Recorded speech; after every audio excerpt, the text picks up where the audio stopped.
This is a story that I read from Oscar Wilde. I was in my teens, about Narcissus and the lake. And I thought, well, the world is really a mirror. Wherever you do, it will return to you somehow. So all my life, I kept that in mind. And all my books reflect my soul. They are a mirror of my soul. I cannot write a book out of nothing. You have to have some experience.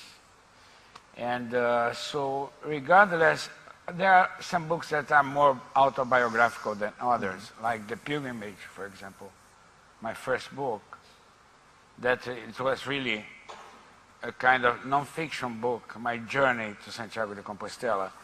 Other books that are semi-autobiographical also in this direct sense, like Veronica Decides to Die, because when I was 17, my parents, out of love, they said, oh, he wants to be an artist. Probably he wants to speak in Glasgow in many years from now. So we have to put him in a mental institution. Oh, what they did when I was 17, 18, 19. And then Veronica Decides to Die is a little bit about my experience on a mental institution. But besides that, all the books may use a lot of metaphors, but they reflect my soul. There is a book that everybody thinks, this is an autobiographical book. It is Desire. Because I talk a lot about this famous writer, but Desire is about a famous writer.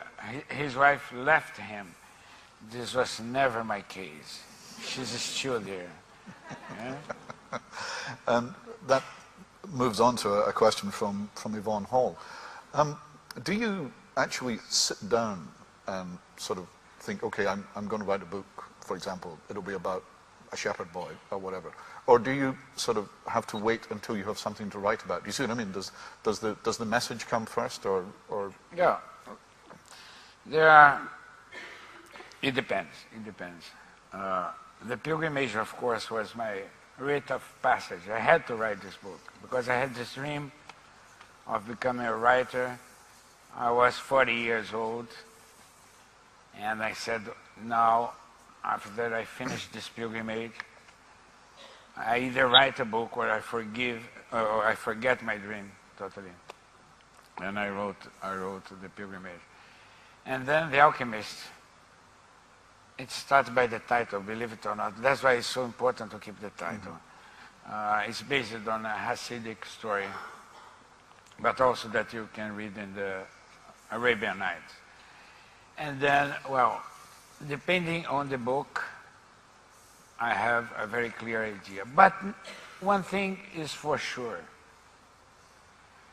It's never the book that I'm planning to write that I write. So, after I did my pilgrimage to Rome in 1990, I have to talk about this feminine face of God. And it took me another 2 years because there was another book written in my soul. I always had this idea about talking or writing about sex.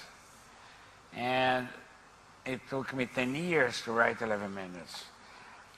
So I have a lot of ideas. I have my idea for the next book, by the way, but I'm sure that my next book is not the one that it is in my mind. Right. It is the one that it is in my heart, because it is already written.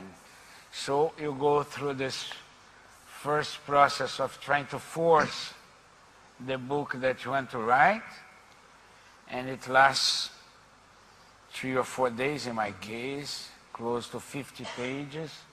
Then you move to the next brilliant idea that you have. It takes another 10 days. And then all of a sudden, in my case, the first sentence pops up. And I know it's like to feel this thread, because the book is hidden behind this first sentence.